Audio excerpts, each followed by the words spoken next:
So everything that we've covered already essentially falls under the bracket of personal branding. Now, all personal branding means is that when a potential client is looking for you, they both find you and they find the best representation of you so that they can be convinced enough to contact you, which ultimately can lead to more work. One of the best ways though that you can have in ensuring that you can achieve that is making sure that you have a website. Often a lot of businesses and a lot of freelancers don't feel that they need a website, that it's too big an investment, that it takes a lot of time, and ultimately it's not that useful in, the wider digital marketing world because there's potentially other channels that you can get business through from.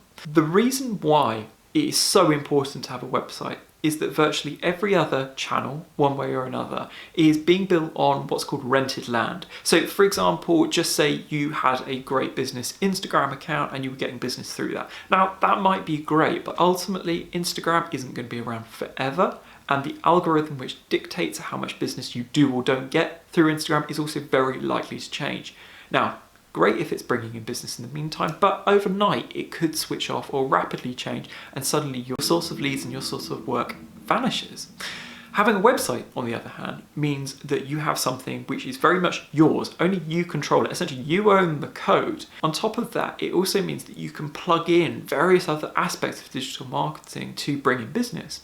You could optimize the website and bring in traffic through SEO. You can tie paid ads into it, either from social media or from Google itself, and bring in leads that way.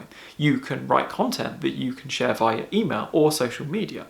Essentially, everything comes back to the website. That is something that you always own, and it's something that you can really invest in and grow. With all of that though, when people are sitting here going, oh, there is such a long list of things that I need to do already, the prospect of having to put together a website can be a daunting one. Now, it's also the case that a lot of freelancers want to present the best version of themselves online. I don't blame you. But it can mean that ultimately putting together a website ends up taking weeks and months and in some instances years because people aren't quite happy with it, they don't want to go live with it, they're just waiting on getting that time to put together, that final piece of copy or get the right photo. At this stage, you still need a website, but think of it as a long-term game that you can invest in, you can grow, you can make better with time. At this stage, I would go out and create something which essentially is just one page. It has a decent photo, it has your contact details, and it has a very brief summary of what you do. As a starting point, that's all you need. You could do that in easily half a day, potentially a day if you're not experienced in putting a website together. In terms of what websites to potentially use, if you're looking for something that is clean and slick and pretty easy to put together, I would look at something like Squarespace. If you're looking to take things a bit further and have the time and investment up front to make something a bit bigger, certainly look at putting together a WordPress theme. Either way, it doesn't have to be the best website imaginable. All you need to do is essentially have it as an online business card for the moment. So if anyone asks you, you can give them your details and you can see that you're a nice, presentable person.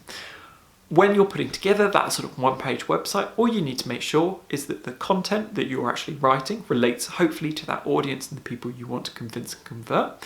And any photography you use does the same thing. So for instance, if you're going to be entering the B2B marketing world and want to focus on generating business from accountants, for example, you're not going to have a picture of you surfing.